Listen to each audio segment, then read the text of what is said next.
জন্য আমার ভাইয়েরা, আমি আপনাদের হাত ধরে পা ধরে বলতে চাই,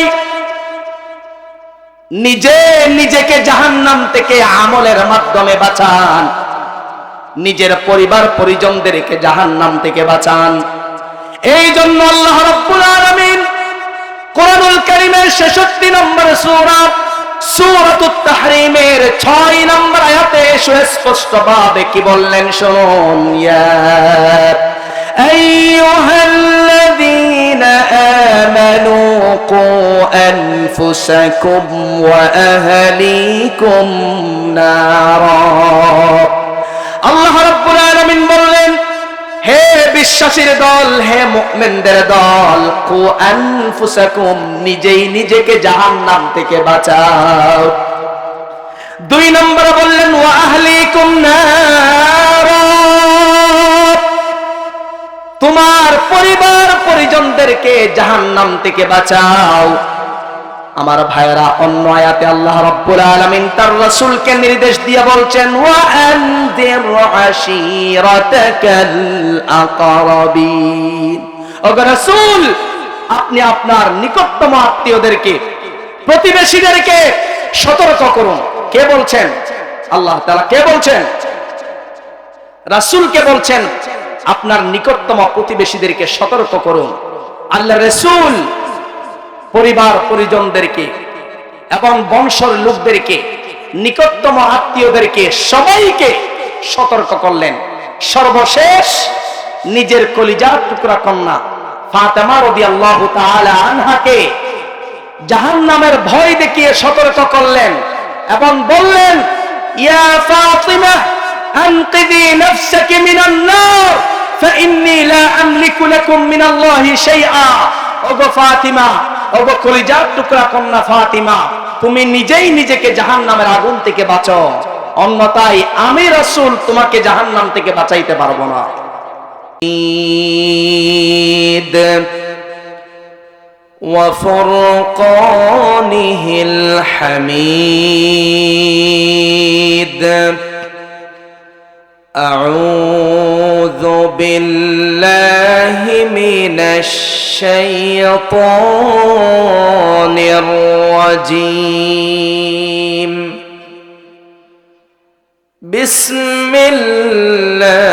বিসমিল্লাহির রাহমানির রাহিম।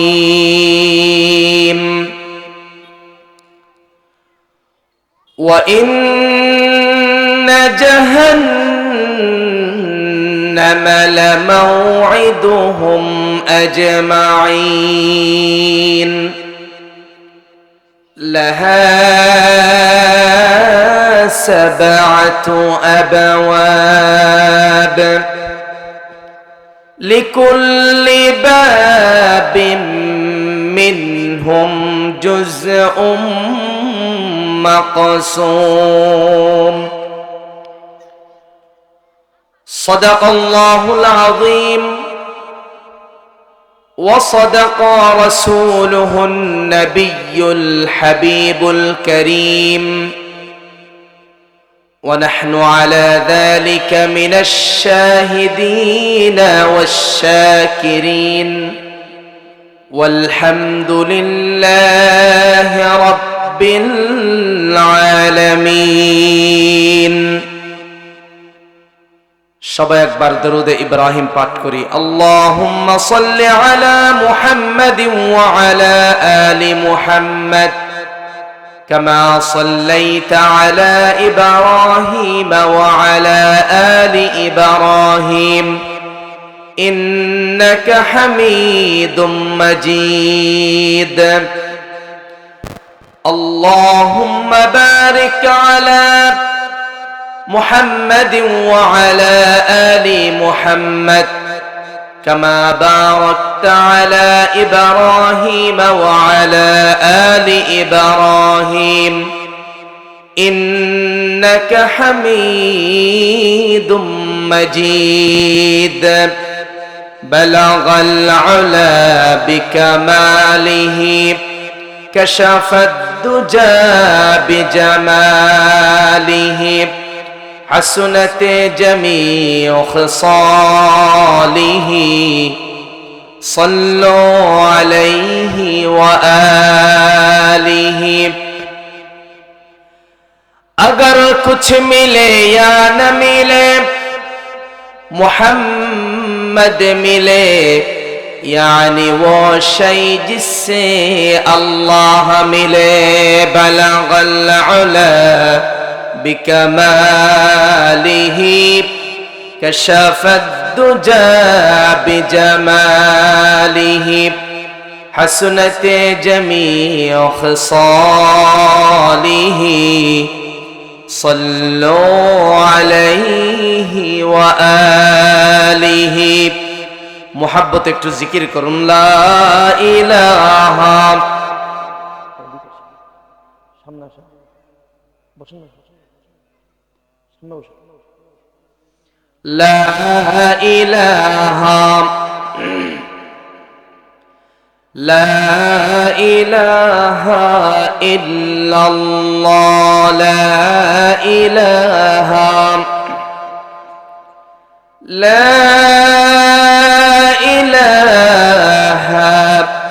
إلا الله محمد رسول الله صلى الله عليه وسلم ঐতিহ্যবাহী আলীকদম উপজেলার অন্তর্গত পূর্ব পালনপাড়া হাফেজের দোকান ইসলামী যুব কল্যাণ পরিষদের উদ্যোগে আয়োজিত আজকের এই 15তম তাফসীরুল কোরআন মাহফিলের সম্মানিত মহামান্য শ্রদ্ধাভাজন সভাপতি মুআজ্জাজ মুকাররম বুজুর্গ হযরত উলামায়ে কেরাম পর্দার অন্তরালে অবস্থানরত আছেন সম্মানিতা মা ও বোনেরা বিশেষ করে আগামী দিনের জাতির দিকবাল ভবিষ্যৎ জীবনে জাতির কান্ডারি আমার কলিজার টুকরা প্রিয় ছাত্র যুবক আর তরুণ বন্ধুগণ আলোচনার সূচনায় আনুষ্ঠানিকতার মধ্য দিয়ে আবারও আমার পক্ষ থেকে হৃদয় নিংড়ানো প্রাণ উজাড় করানো সালাম আসসালামু আলাইকুম ওয়া রাহমাতুল্লাহ। মহান আল্লাহ রাব্বুল ইজ্জত ওয়াল জালালের শাহী দরবারে লাখ কোটি শুকরিয়া আদায় করছি, নত শিরে সুজুদ পেশ করছি, শ্রদ্ধায় সিজদা অবনত হচ্ছি যে মহান রব্বে করিম আমাদেরকে অত্যন্ত দয়া করে মায়া করে মোহাব্বত করে ভালোবেসে দুনিয়ার সমস্ত ঝামেলা থেকে হেফাজত করে কোরআনের বাগান জান্নাতের বাগান উলামায়ে কেরামদের মজলিস তথা আশিকিন জাকিরিনদের মজলিসে কোরআন ও হাদিস থেকে কিছু কথা শ্রবণ করার জন্য আসার বসার তৌফিক দান করেছেন। এই জন্য আমরা অন্তরের স্থল থেকে আল্লাহ পাকের শেখানো ভাষায় মস্তক অবনত চিত্তে শুকর গুজার হচ্ছি। আমরা সকলেই উচ্চ আওয়াজে পড়ছি আলহামদুলিল্লাহ, দরুদ এবং সালাম পেশ করছি আমাদের সকলের প্রাণ প্রিয় নবী, সর্বকালের সর্বযুগের সর্বশ্রেষ্ঠ মহামানব সৈয়দুল মুরসালিন ইমামুল মুরসালিন খাতামুন নবিয়্যিন জিগর গোশায়ে আমেনা আফতাবে নবুয়ত শাহিন শাহ রিসালাত জনাব মুহাম্মদুর রাসূলুল্লাহ সাল্লাল্লাহু আলাইহি ওয়াসাল্লামের উপর আল্লাহ রাব্বুল ইজ্জত ওয়াল জালালের প্রতি কৃতজ্ঞতা আদায়ের পর রাসূল করিম সাল্লাল্লাহু আলাইহি ওয়াসাল্লামের উপর দরুদ ও সালাম পেশ করার পর আমি কৃতজ্ঞতা আদায় করছি তাদের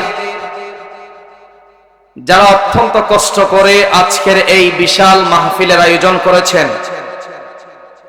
যদিও বা মাহফিলের প্যান্ডেল বড়, মানুষ কম, ঠিক কিনা ভাই?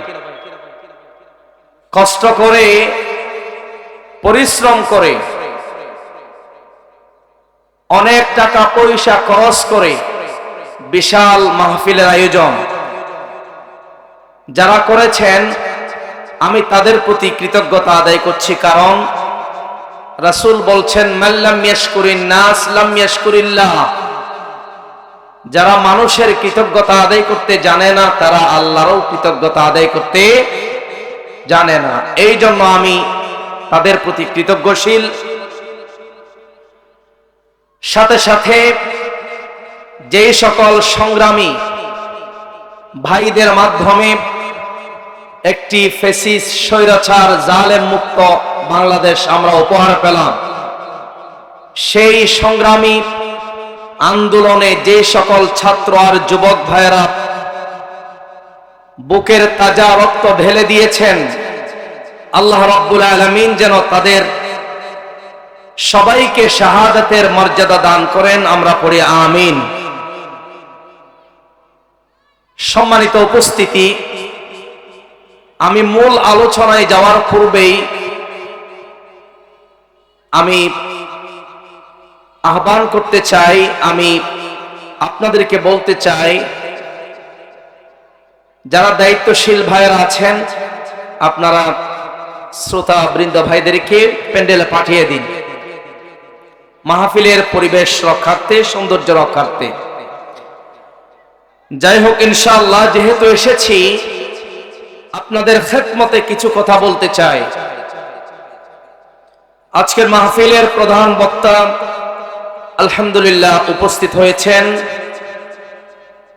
ঢাকা থেকে আগত বিশিষ্ট ইসলামী চিন্তাবিদ মাওলানা জাহাঙ্গীর আলম আইয়ুবী দামাত বারাকাতুহুম হুজুর উপস্থিত হয়েছেন, এবং প্রধান আলোচক মুফতি উবাইদুল্লাহ রফিকি সাহেব তিনিও আসবেন, যাদের নাম এখানে উল্লেখ আছে। আল্লাহ রাব্বুল আলামিন সবাইকে কবুল আর মঞ্জুর করুন। আমরা পড়ি আমিন। সম্মানিত উপস্থিতি, আসুন আমরা ভূমিকায় আর কোনো কথা না বাড়িয়ে মূল আলোচনায় প্রবেশ করি। আল্লাহ রাব্বুল ইজ্জত ওয়াল জালালের কাছে দোয়া করছি, আল্লাহ রাব্বুল আলামিন যেন আমাদেরকে কিছু কথা শ্রবণ করার জন্য, সাথে সাথে আমলের নিয়তে যেন আমরা শুনতে পারি, সেই তৌফিক যেন আমাদেরকে দান করেন। আমরা পড়ি আল্লাহুম্মা আমিন। আমি মহাগ্রন্থ আল কোরআনুল কারীম থেকে দুইখানা আয়াতে কারিমা তেলাওয়াত করেছি। পবিত্র কোরআনের 15তম সূরা সূরাতুল হিজর, এই সূরাতুল হিজরের 43 এবং 44 এই দুইটি আয়াত আমি আপনাদের সামনে তেলাওয়াত করেছি। এই আয়াতকে সামনে রেখে কিছু কথা আপনাদের খেদমতে বলতে চাই। সবাই আমার প্রশ্নের জবাব দিবেন যারা বসেছেন। আল্লাহ রাব্বুল ইজ্জত ওয়াল জালাল মহাগ্রন্থ আল কোরআনুল কারীম আমাদের মাঝে পাঠিয়েছেন হেদায়েত স্বরূপ। যালিকাল কিতাবু লা রাইবা ফীহি হুদাল লিল মুত্তাকিন, মুত্তাকিদের জন্য হেদায়েত স্বরূপ, পথ প্রদর্শক স্বরূপ আল্লাহ রাব্বুল আলামিন কোরআনে মাজিদ পাঠিয়েছেন। তো আল্লাহর এই কোরআন গোটা পৃথিবীর মানুষকে 4 ভাগে বিভক্ত করেছে। কয় ভাগে?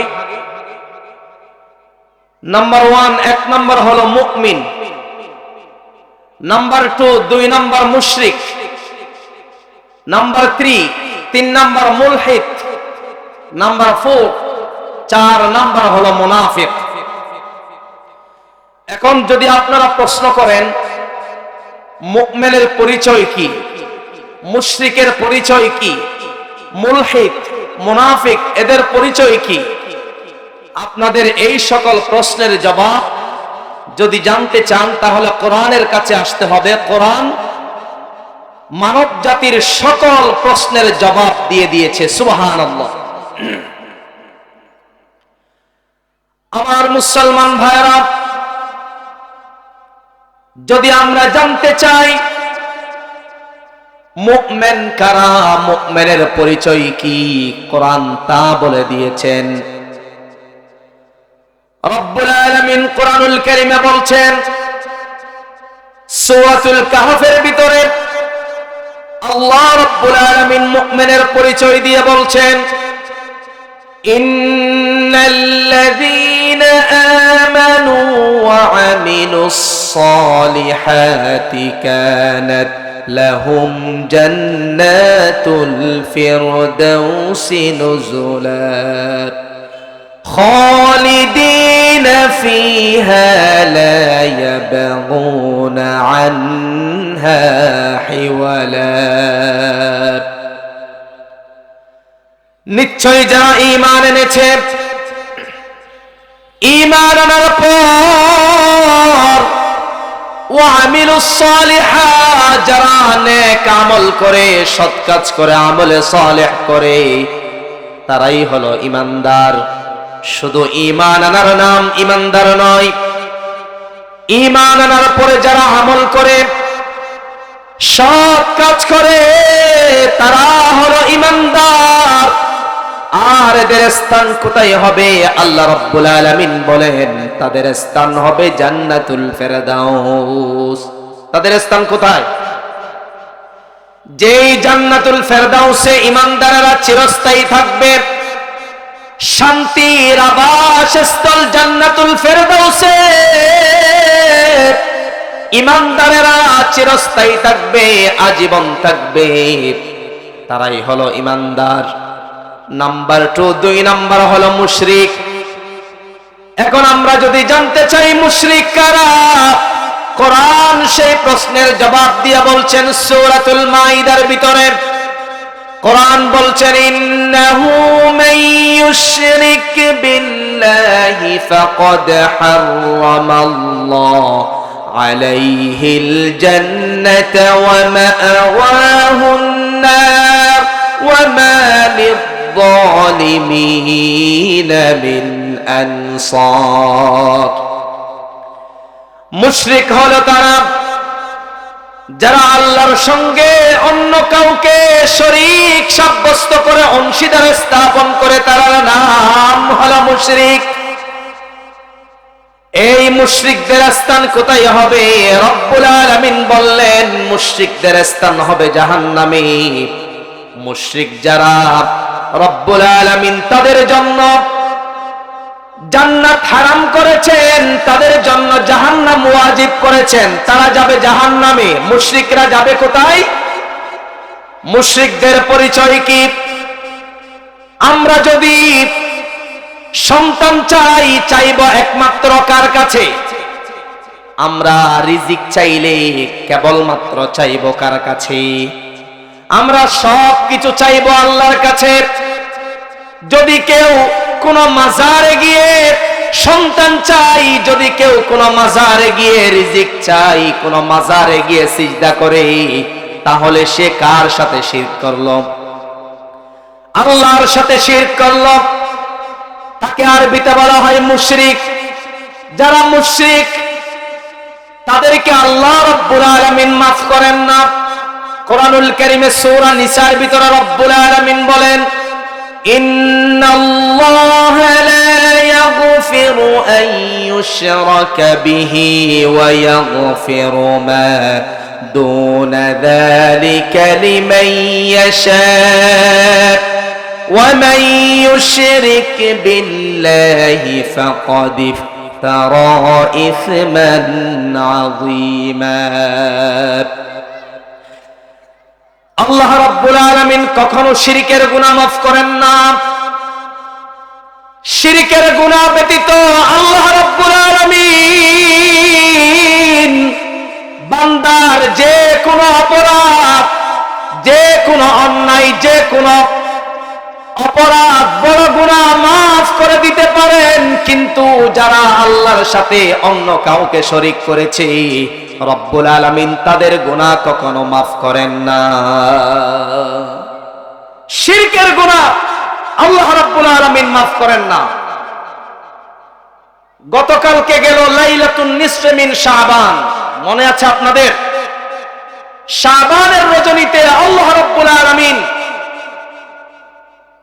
সকল বান্দাদেরকে মাফ করে দেন, কিন্তু 8 শ্রেণীর মানুষকে আল্লাহ পাক মাফ করেন না। এদের মধ্যে 1 নাম্বার হলো মুশরিক, যারা আল্লাহর সাথে শিরক করে, তাদেরকে আল্লাহ রাব্বুল আলামিন লাইলাতুন নিসফি মিন শাবানের রাতেও মাফ করেন না। নাউযুবিল্লাহ।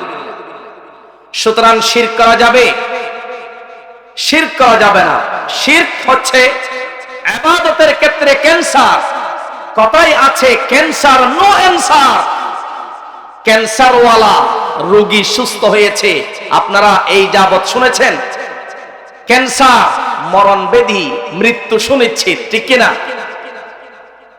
ক্যান্সারওয়ালা রোগী যেমন ভালো হওয়ার আশা করা যায় না, ঠিক তদ্রূপ ভাবে যেই ইবাদতে শিরক মিশ্রিত আছে সেই ইবাদত আল্লাহর কাছে কবুল হয় না, জাহান্নাম সুনিশ্চিত, ঠিক কিনা? এই জন্য শিরক করা যাবে না। আমরা যা কিছু চাইবো আল্লাহর কাছে চাইতে হবে। পৃথিবীর কোন মাজারে সিজদা করা যাবে না, কোন মাজারে মানত করা যাবে না। মানত করতে হবে কেবলমাত্র শুধুমাত্র একজনের কাছে। চিল্লায়া বলেন তার নাম কি? আল্লাহর কাছে মানত করতে হবে, পৃথিবীর কারো কাছে মানত করা যাবে। এই জন্য কোরআন পরিচয় তুলে ধরছে 2 নম্বর হলো মুশরিক।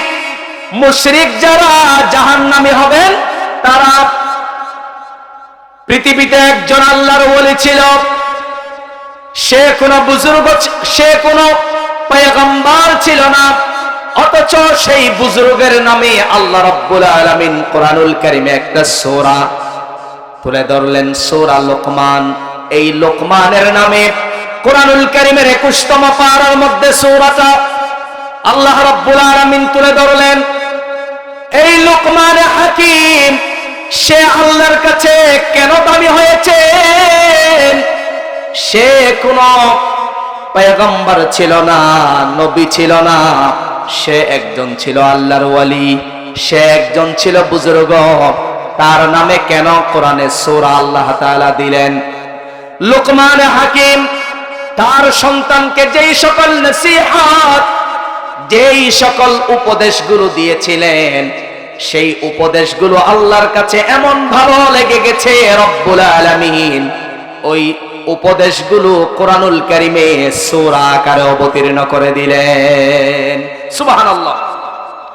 লোকমান হাকিম তার সন্তানকে যেই উপদেশগুলো দিয়েছিলেন, তার মধ্যে একটা উপদেশ হলো শিরক। আওয়াজ দিয়ে বলেন, একটা উপদেশ কি? শিরক। লোকমান হাকিম তার সন্তানকে বলেছিলেন, ওগো বাবা, শিরক করো না, আল্লাহর সাথে শিরক করা যাবে না। ইন্নাশ শিরকা লাযুলমুন আযীম, নিশ্চয় শিরক হচ্ছে মস্ত বড় অপরাধ, আল্লাহর প্রতি জুলম। এই জন্য কোন অবস্থাতেই শিরক করা যাবে। যারা শিরক করে তাদের স্থান হলো জাহান্নাম। কোরআন পৃথিবীর মানুষকে 4 ভাগে বিভক্ত করেছে। 1 নাম্বার হলো মুমিন, 2 নাম্বার হচ্ছে মুশরিক, নাম্বার 3 নাম্বার হলো মুলহিদ। মিম লাম হা দাল, মুলহিদ। এটি হচ্ছে অ্যারাবিক ওয়ার্ড, আরবি শব্দ। এর বাংলা অর্থ হচ্ছে যারা স্রষ্টায় বিশ্বাসী নয়, যারা জান্নাত জাহান্নাম বিশ্বাস করে না, যারা স্রষ্টাকে বিশ্বাস করে না, তাদেরকে বলা হয় মুলহিদ।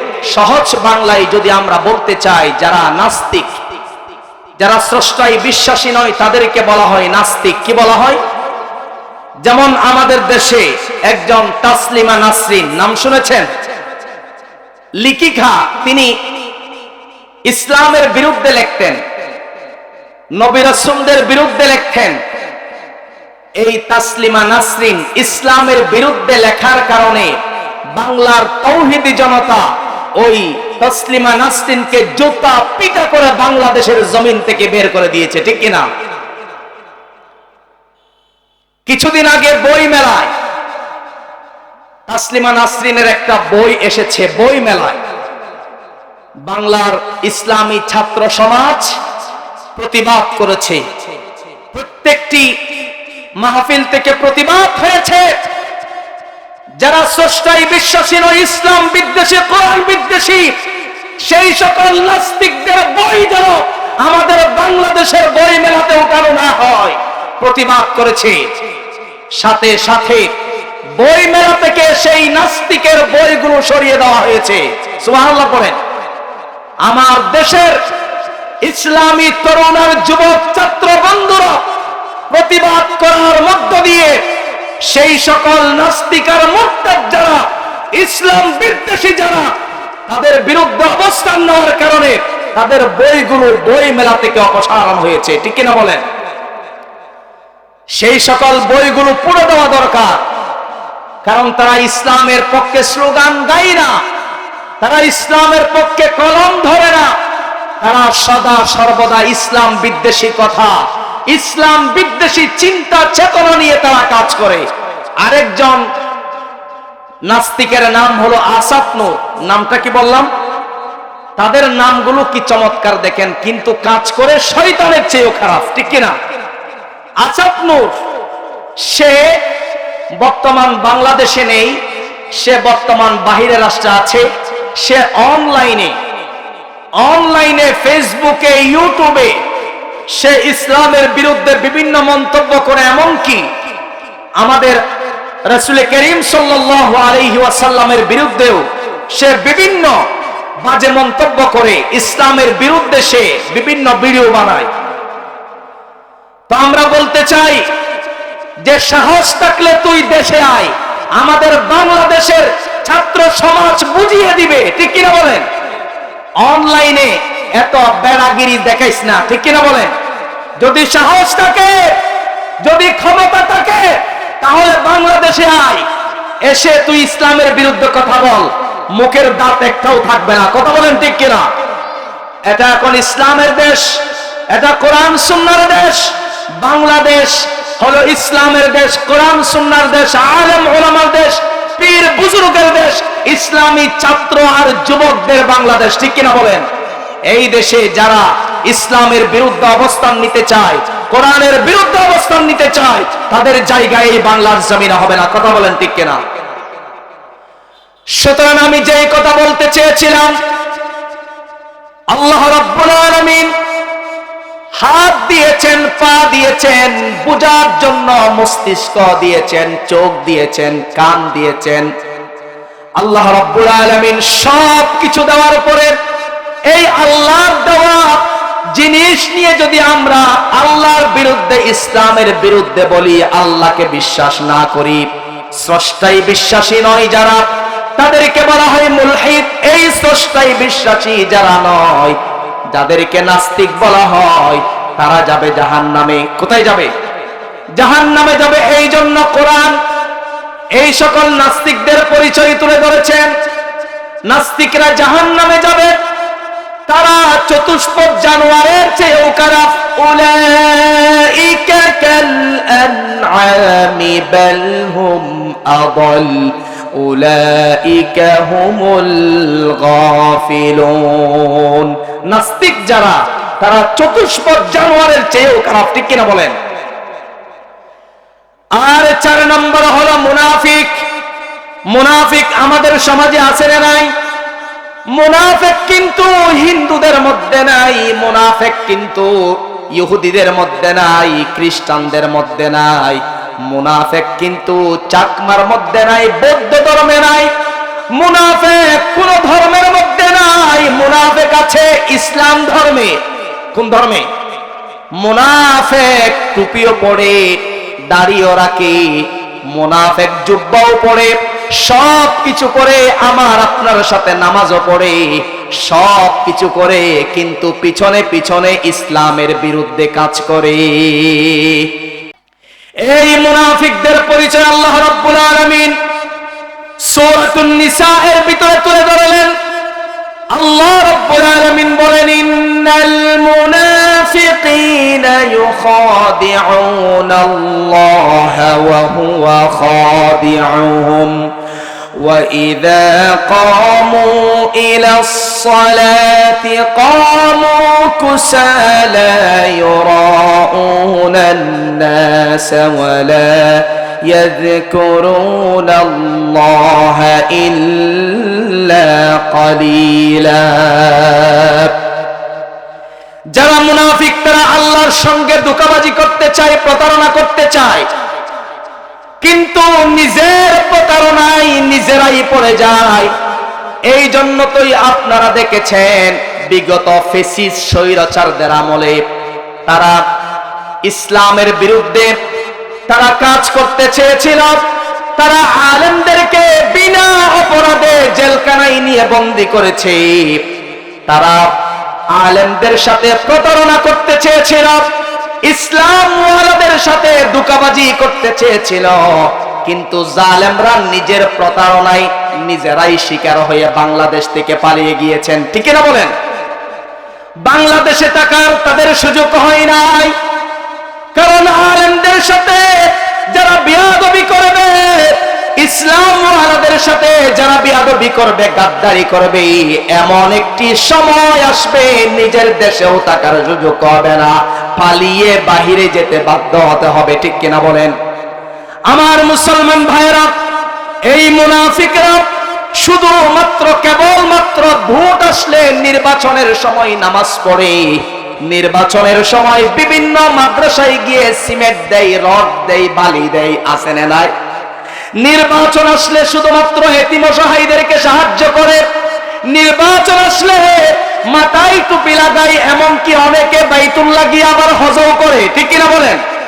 শুধুমাত্র নির্বাচন আসলে এগুলো করে, কিন্তু যখন নির্বাচন চলে যায়, যখন ক্ষমতার চেয়ারে বসতে পারে, তখন ইসলামের বিরুদ্ধে কাজ করে, আছে না নাই? এরাই হলো মুনাফিক। মুনাফিকরা নামাজ যদিও বা পড়ে, মানুষকে দেখানোর জন্য পড়ে, আল্লাহর জন্য তারা নামাজ পড়ে না। আর যারা পক্ষান্তরে মুমিন আছে, মুমিনরা সকল কাজ করে কেবলমাত্র শুধুমাত্র কাকে খুশি করার জন্য। এই জন্য রব্বুল আলামিন বলেন, কুল ইন্না সলাতি ওয়া নুসুকি ওয়া মাহইয়ায়া ওয়া মামাতি লিল্লাহি রাব্বিল আলামিন। নিশ্চয় আমার নামাজ, আমার কুরবানি, আমার জীবন, আমার মরণ, আমার সব কিছু হতে হবে শুধুমাত্র কেবলমাত্র আল্লাহর জন্য। কথা বলেন ঠিক কিনা? আমরা যে সামনে রমজান আসতেছে, রোজা রাখবো কাকে খুশির জন্য? রমজানের 30টা রোজা আমরা রাখবো আল্লাহকে খুশি করার জন্য। রমজান পবিত্র কোরআনুল কারীম অবতীর্ণ হওয়ার মাস। রমজানে আমরা কোরআন তেলাওয়াত করব আল্লাহকে খুশি করার জন্য। রমজানে আমরা জিকির আজকার করব আল্লাহকে খুশি করার জন্য। রমজানে আমরা সকলে ইবাদত বান্দাগি করব কেবলমাত্র একজনকে খুশি করার উদ্দেশ্যে। চিল্লায়া বলেন তার নাম কি? মুনাফিক যারা, তারা কিন্তু আল্লাহকে খুশি করার জন্য কিছু করে না। এই কোরআন মুনাফিকদের পরিচয় দিতে গিয়ে বললেন, মুনাফিকরা মানুষকে দেখানোর উদ্দেশ্যে সব কিছু করে।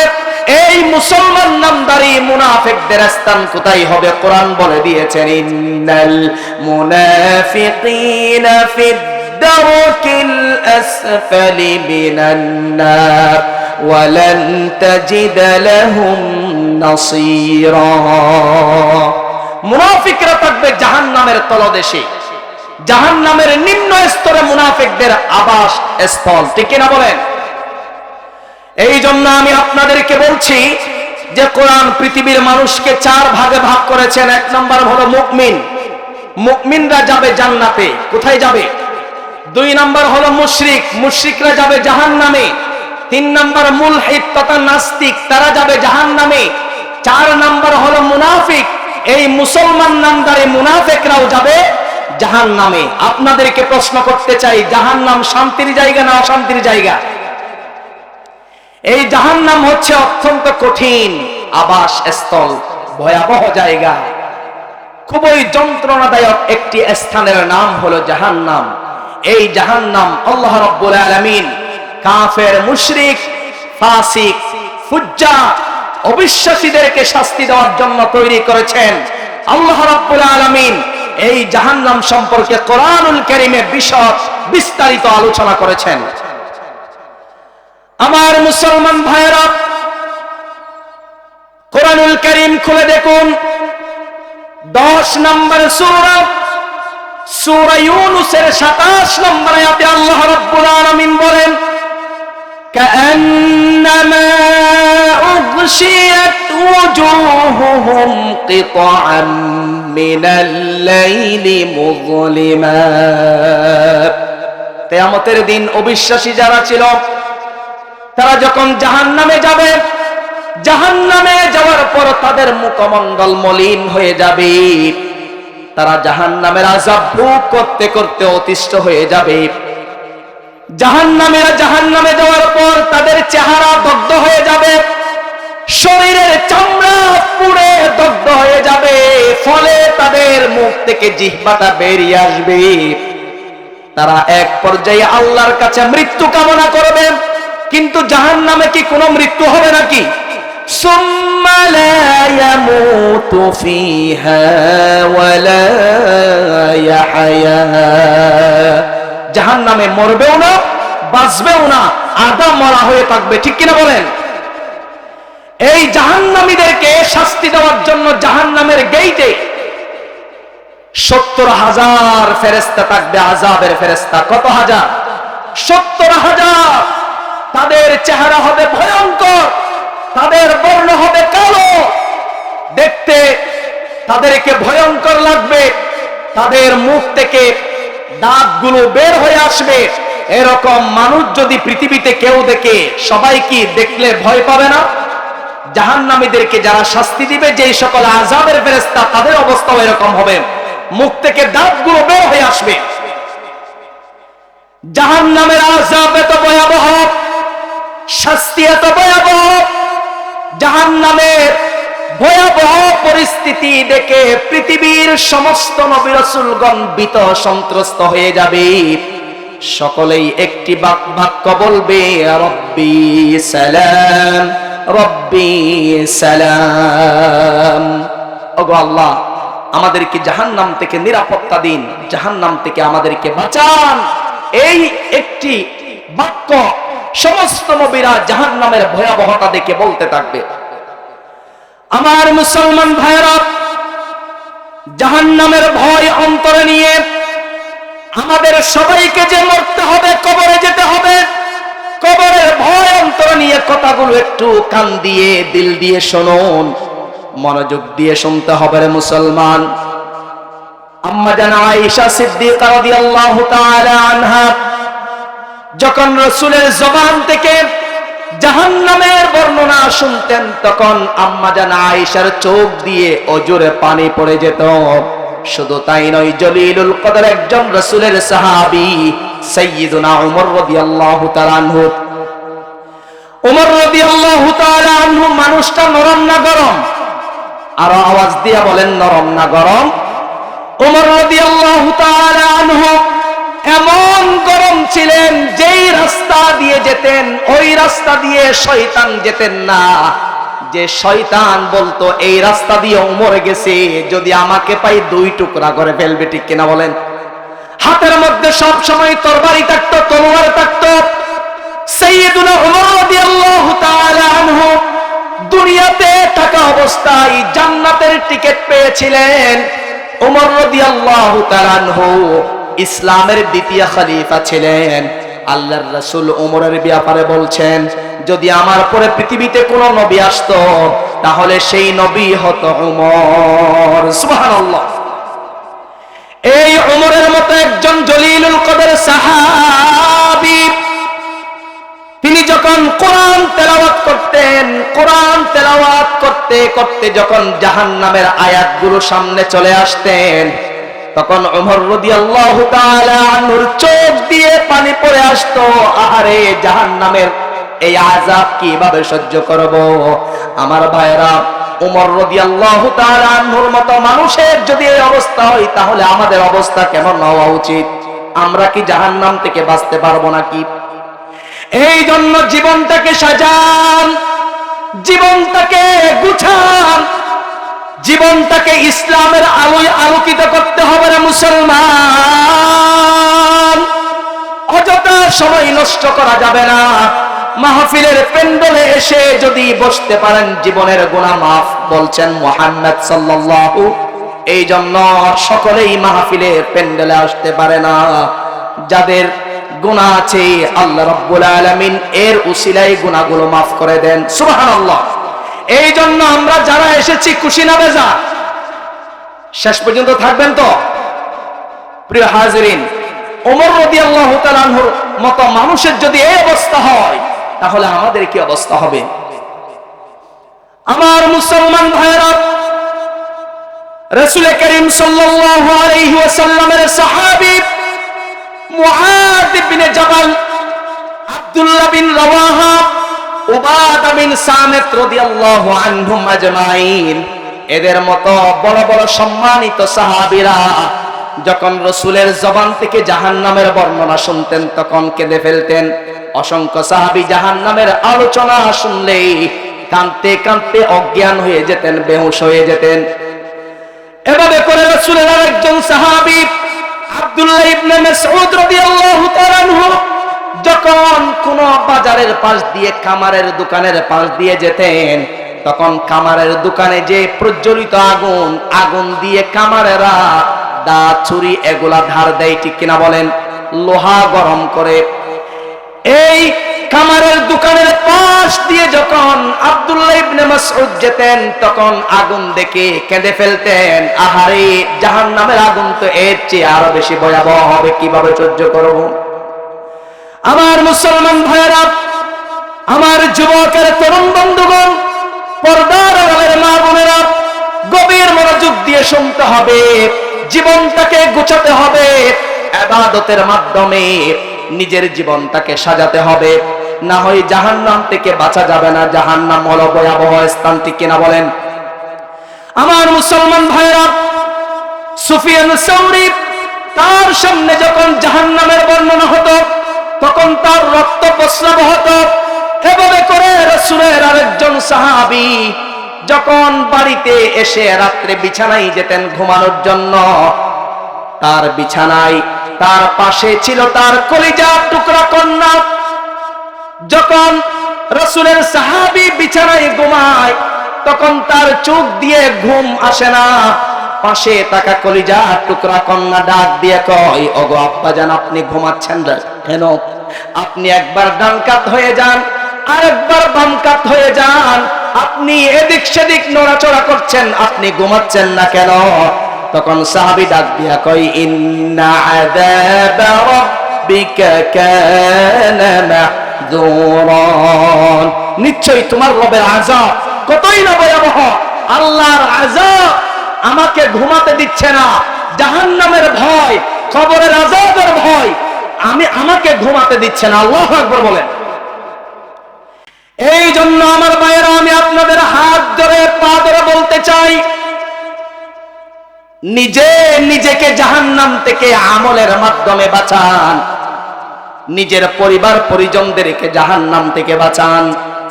এই জন্য আল্লাহ রাব্বুল আলামিন কোরআনুল কারীমের 66 নম্বর সূরা সূরাতুত তাহরীমের 6 নম্বর আয়াতে সুস্পষ্টভাবে কি বললেন শুনুন, ইয়া আইয়ুহাল্লাযীনা আমানু কু আনফুসাকুম ওয়া আহলিকুম নারা। আল্লাহ রাব্বুল আলামিন বললেন, হে বিশ্বাসীর দল, হে মুমিনদের দল, কু আনফুসাকুম, নিজেই নিজেকে জাহান্নাম থেকে বাঁচাও। 2 নম্বরে বললেন, ওয়া আহলিকুম নারা,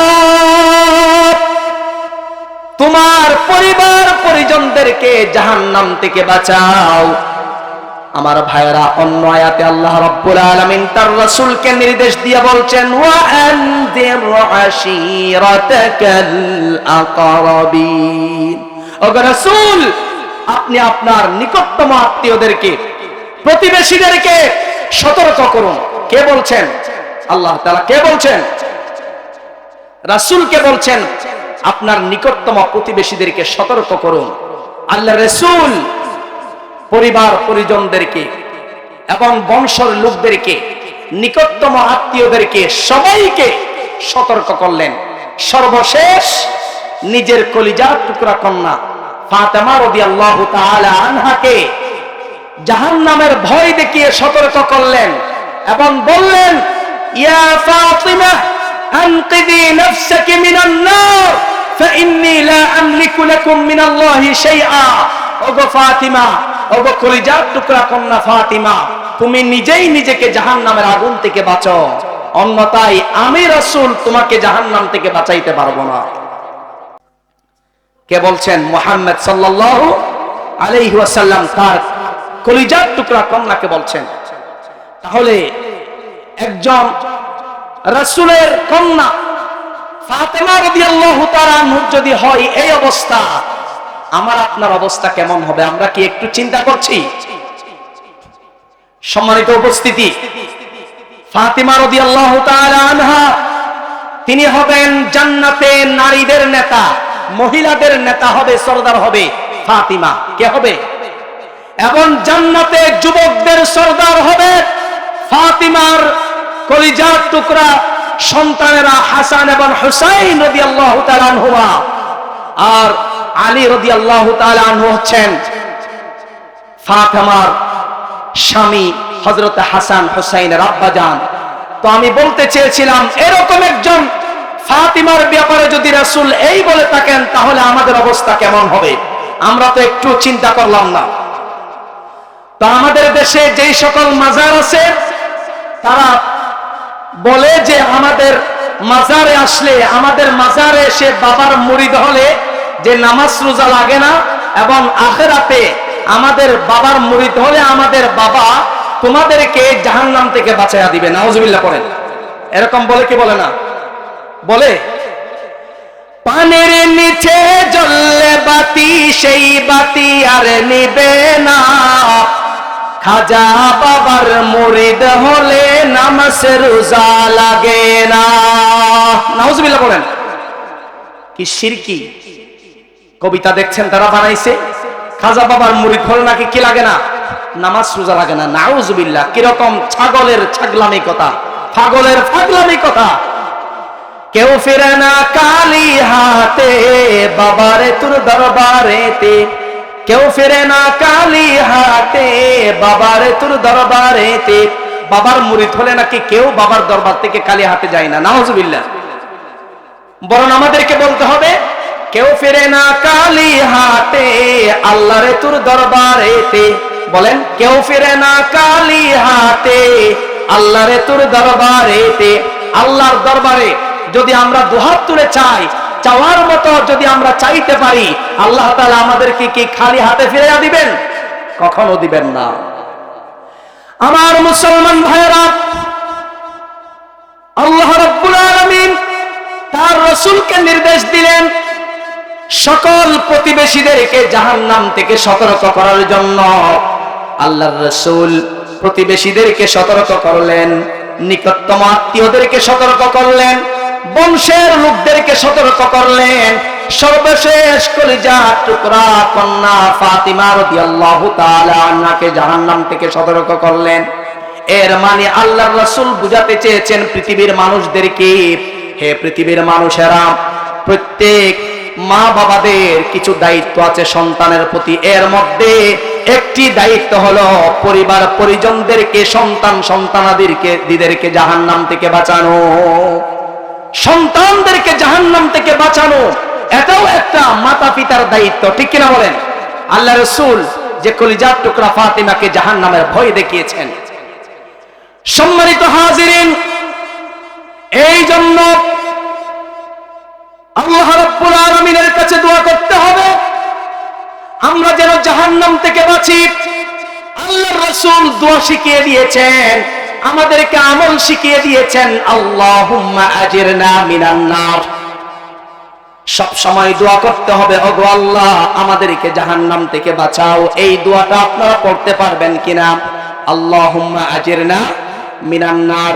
কিন্তু এত ওয়াজ, এত আলোচনা হওয়ার পরেও মুসলমানের কাছে এই কথাগুলো, এই আলোচনাগুলো পৌঁছে না। আজকে আপনারা থাকায় দেখেন, শতভাগ মুসলিম পরিবারের দিকে লক্ষ্য করলে দেখা যাবে যে অধিকাংশ মুসলিম পরিবার ইসলামী আদর্শে জীবন যাপন করে না। অধিকাংশ মুসলিম পরিবারের ছেলেমেয়েরা ইহুদি খ্রিস্টানদের রীতিনীতি, বিজাতীয় সংস্কৃতিতে তারা আনন্দ উদযাপন করে। নাউজুবিল্লাহ পড়েন। এই জন্য আমার ভাইয়েরা মনে রাখবেন, শয়তান কিন্তু রাত দিন 24টা ঘন্টা আদম সন্তানের পিছনে লেগে থাকে, যাতে করে মৃত্যুর আগে আদম সন্তানকে কোনো না কোনো বিপদের মধ্যে ফেলে দিতে পারে। শয়তান চায় আদম সন্তানকে জান্নাত থেকে দূরে সরিয়ে জাহান্নামের পথে পরিচালিত করার জন্য শয়তান সর্বাত্মক প্রচেষ্টা চালায়। শয়তানের লক্ষ্য উদ্দেশ্য হলো আদম সন্তানকে সব সময় পাপের মধ্যে লিপ্ত রাখা, আদম সন্তানকে গুনাহের মধ্যে লিপ্ত রাখা, আদম সন্তানকে গুনাহের মধ্যে লিপ্ত রেখে আমলহীন বানিয়ে জাহান্নামী বানানো। কিন্তু আদম সন্তান শয়তানের দুকায় পড়ে গুনাহের মধ্যে লিপ্ত হলেও আদম সন্তান যদি আল্লাহ রাব্বুল আলামিনের কাছে খাঁটি নিয়তে তাওবা করতে পারে, আল্লাহ রাব্বুল আলামিন আদম সন্তানদেরকে যে মাফ করে দিবেন তাতে কোনো সন্দেহ নাই। সুবহানাল্লাহ।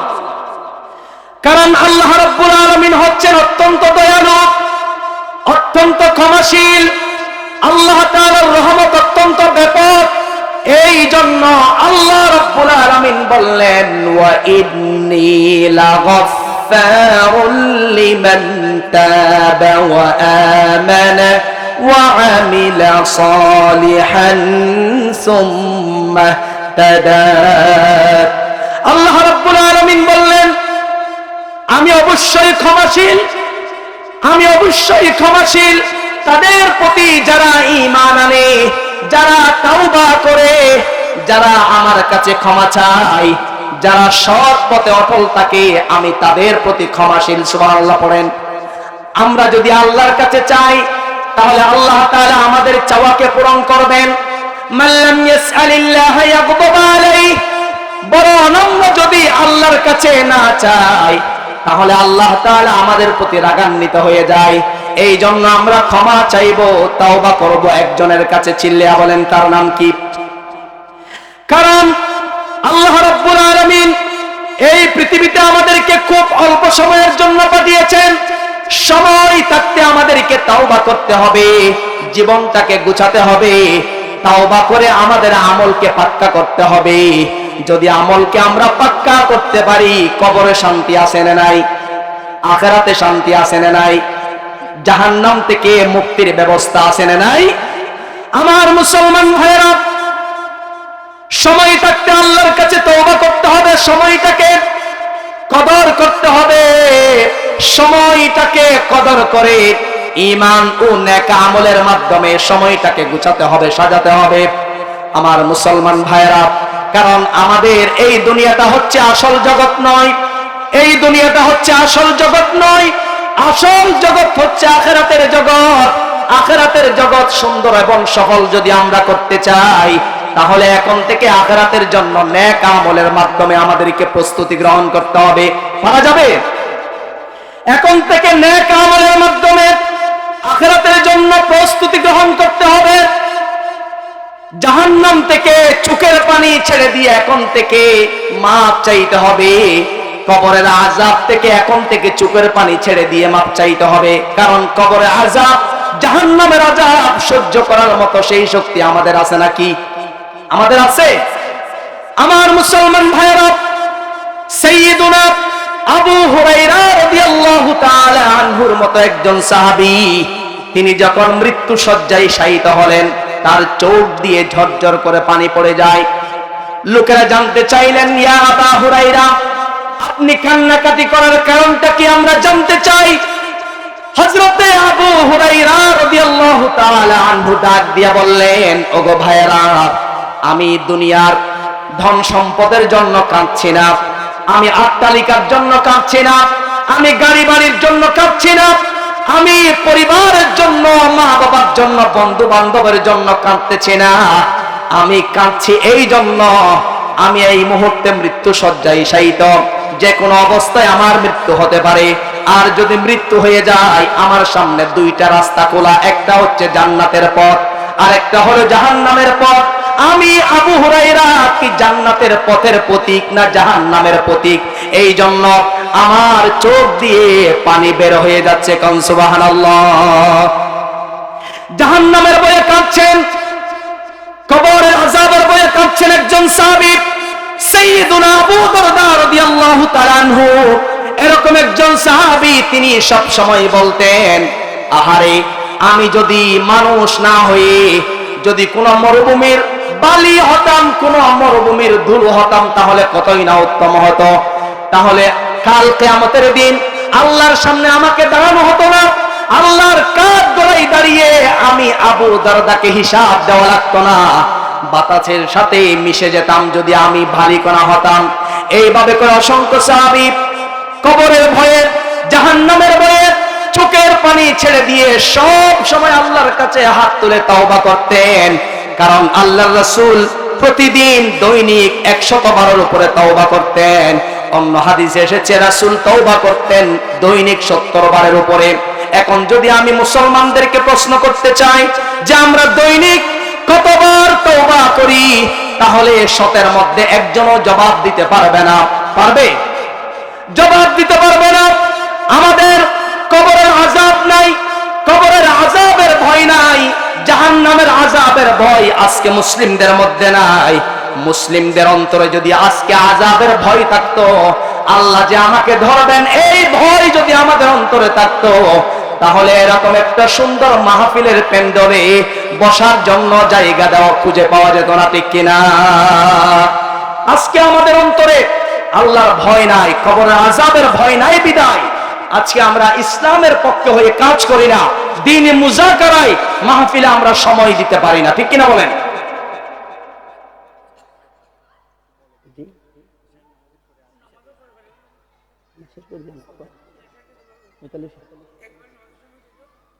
আচ্ছা, আলহামদুলিল্লাহ, নামাজের সময় হয়ে গেছে।